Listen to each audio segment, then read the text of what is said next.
The 5 most insane superyachts delivering in 2026. While the internet is still arguing about Jeff Bezos' sailing yacht or the latest lawsuit drama, the world's most secretive shipyards have been quiet. Too quiet. Right now, in massive dry docks across Germany and the Netherlands, a new fleet of floating palaces is finishing sea trials.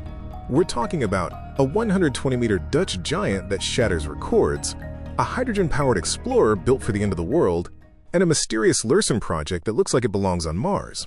These are the 5 most insane superyachts delivering in 2026. And the price tags? Well, let's just say, if you have to ask, you're definitely watching the right channel. Welcome back to the Yachtverse. Number 5. Project 1014. Kicking off our list is a ghost. Feadship is the Rolls-Royce of the seas, and they usually keep their custom builds tighter than Fort Knox. But here's what we know. This beast is 101.2 meters long. That's 332 feet of pure Dutch perfection. She just left the shed in Papendrecht for final outfitting. Unlike the jagged, military-style yachts we've seen lately, 1014 is elegant. She has these long, contemporary lines and a massive vertical bow that screams, "I own the marina." Rumors say the interior volume is nearly 4,000 gross tons. To put that in perspective, that's about the same internal space as a medium-sized shopping mall, but floating. And covered in marble. Now, Feadship doesn't do cookie cutter. Every yacht they build is a one-off masterpiece, and Project 1014 is no exception. The exterior design comes from their in-house team, which means it carries that signature Feadship DNA, understated elegance mixed with engineering excellence that's been refined over 175 years. What makes this yacht particularly interesting is the timing. Feadship has been absolutely slammed with orders since 2020. Their order book is packed through 2028, and they're one of the few yards that can still command a 2 to 3 year waiting list without breaking a sweat. When you build for this clientele, you don't chase volume. You chase perfection. The propulsion system is a hybrid diesel-electric setup, which is becoming the gold standard for yachts of this size. It means silent cruising at low speeds, perfect for sneaking into Monaco at sunrise without waking the neighbors. And yes, at full throttle, she can still hit around 20 knots, which for a yacht this size is seriously impressive. Here's the thing about Project 1014 that nobody's talking about: the displacement. A yacht this length typically weighs around 3,000 tons fully loaded, but whispers from the yard suggest she's pushing closer to 3,500 tons. That extra weight? It's all in the toys and the interior fit-out. We're talking custom furniture, rare stone, probably a wine cellar that would make a Michelin-starred sommelier weep, and a tender garage that could fit a small yacht collection by itself. She's delivering late this year, and while the owner is anonymous, you don't build a 100-meter Feadship unless you're royalty or tech royalty. Smart money says this is going to a Middle Eastern family or a tech titan who's tired of flying private and wants to cruise private instead. Number 4. Project Cosmos. Now we have the yacht that Apple would build if they made boats. Built by the German giant Lürssen, she clocks in at 114 meters. But the size isn't the flex here. The flex is the technology. Project Cosmos is designed by Marc Newson, the same guy who designed the Apple Watch. And you can tell.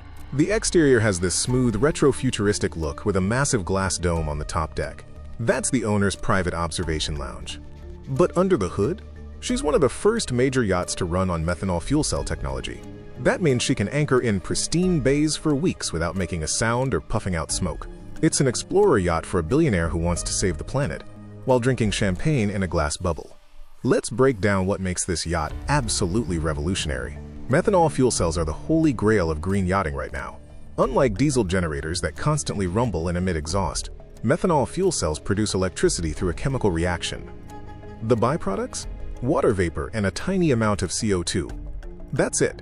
For context, a traditional superyacht of this size burns through about 500 liters of diesel per hour at cruising speed. That's roughly 12,000 liters per day. Project Cosmos will cut that fuel consumption by an estimated 70% while at anchor and 40% while cruising. And here's the kicker. Methanol can actually be produced sustainably from renewable sources.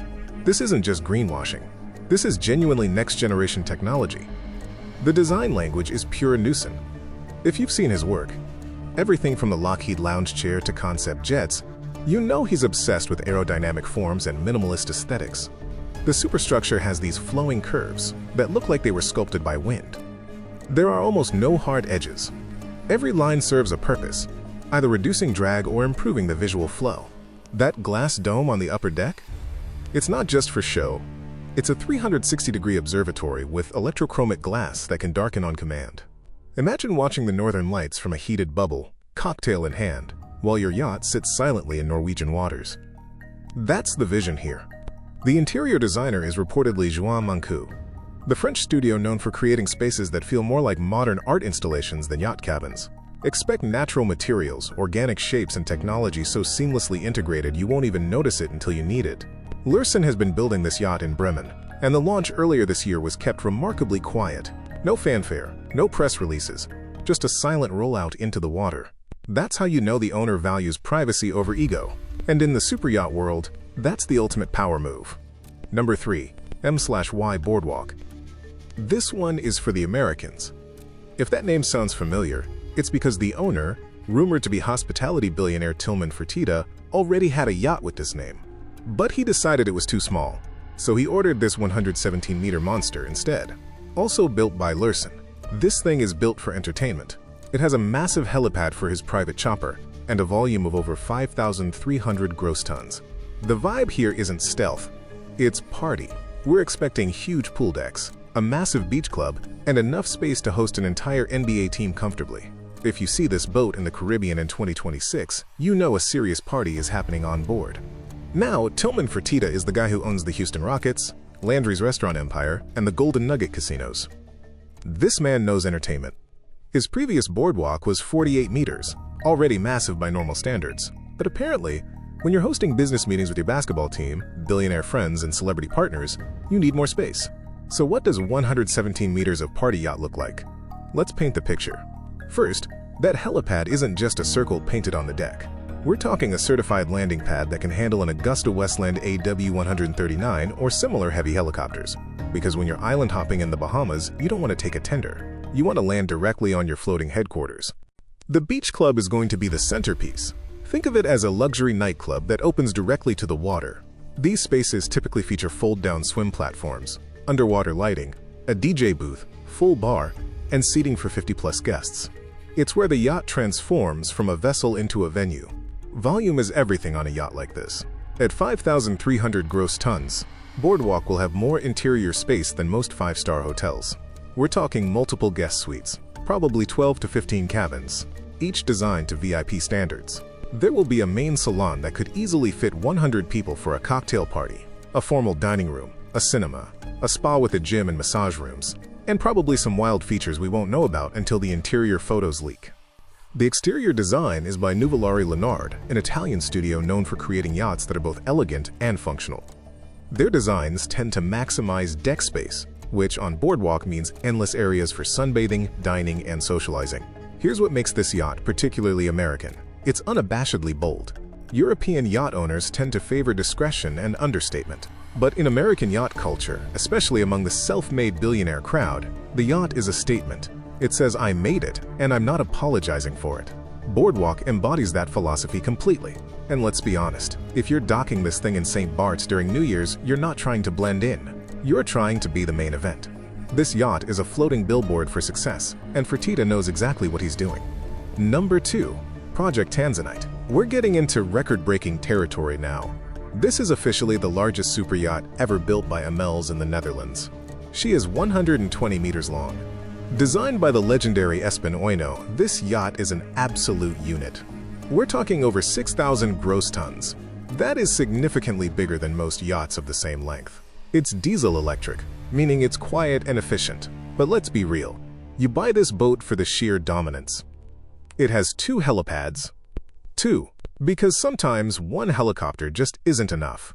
She's currently finishing her outfitting in Vlissingen and will be handed over to her owner before the summer season. Amels has been building yachts since 1918, but they've never built anything like this. Their previous flagship, Here Comes the Sun at 83 meters, was already pushing boundaries. But Project Tanzanite takes everything they've learned and multiplies it. Espen Oino is a legend in yacht design. He's responsible for some of the most iconic superyachts ever built, including the 156-meter Dilbar, which still holds the record for the highest gross tonnage of any yacht in the world. When Oino designs a yacht, he thinks in terms of volume efficiency. How do you pack the maximum amount of usable space into a given length without making it look bloated or ungainly? Project Tanzanite is his masterclass answer to that question. At 6,000 gross tons, she has roughly 20% more volume than typical yachts of her length. That extra space translates into larger cabins, higher ceilings, wider corridors, and more public spaces. It's the difference between staying in a luxury hotel and staying in a palace. The two helipads are strategically placed, one forward, one aft. This isn't just redundancy, it's operational flexibility. If you're hosting a corporate retreat and multiple executives need to arrive and depart on their own schedules, you can have helicopters coming and going without everyone waiting in line. It's a feature that screams, I run a multinational empire, and time is the only currency I truly value. The diesel-electric propulsion system is a hybrid setup similar to what you'd find on modern cruise ships. Diesel generators produce electricity, which then powers electric motors connected to the propellers. The advantage? You can run generators at optimal efficiency regardless of speed, which saves fuel and reduces noise. At anchor, you might only need one generator running, which means the yacht can sit in complete silence, with just a faint hum below deck. The hull design incorporates a bulbous bow, that underwater protrusion you sometimes see on large ships. It reduces drag at displacement speeds and improves fuel efficiency by up to 15%. For a yacht that might cruise from the Mediterranean to the Caribbean and back, that's saving tens of thousands of liters of fuel per season. Interior-wise, we're hearing whispers of a 2-deck master suite with a private spa, an onboard nightclub with a professional sound system, a tender garage that can fit a 15-meter support vessel, and a beach club with a fold-out terrace that extends over the water. The owner has reportedly been involved in every design decision, which typically results in either a masterpiece or a disaster. Given the caliber of the design team, we're betting on masterpiece. Delivery is scheduled for May, just in time for the Mediterranean season. Expect to see this monster cruising off Sardinia by July, turning heads and blocking sunlight from smaller yachts unlucky enough to anchor nearby. Number 1. The REV Ocean. This is the yacht that makes everything else look like a dinghy. This project has been delayed for years, but 2026 is finally the year. At 195 meters, she is technically the longest superyacht in the world, beating the current record holder, Azam. But REV Ocean isn't just a yacht, it's a research vessel. It comes with advanced trawling systems to clean up ocean plastic, onboard laboratories for DNA sequencing, a moon pool for launching submarines, and yes, luxury suites for wealthy donors who want to fund the science. It's half Bond villain headquarters, half Greenpeace savior. The owner, Kiel Inge Roque, promised to give away half his fortune to build this. And in late 2026, it finally set sail to save the oceans, in extreme luxury. Let's talk about what makes REV Ocean unlike anything else floating.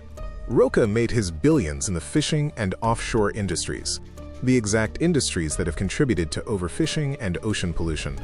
So this yacht is both penance and passion project. It's his way of saying, I took from the ocean, now I'm giving back. The design is by Espen Oino, yes, him again, in collaboration with Vard, a Norwegian shipbuilder known for working vessels and research ships.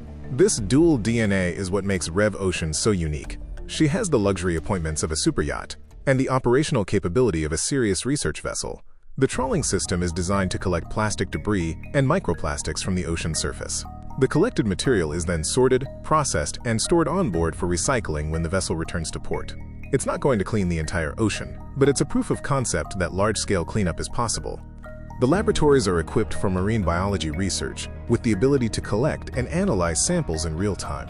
There are wet labs, dry labs, and specialized equipment for DNA sequencing.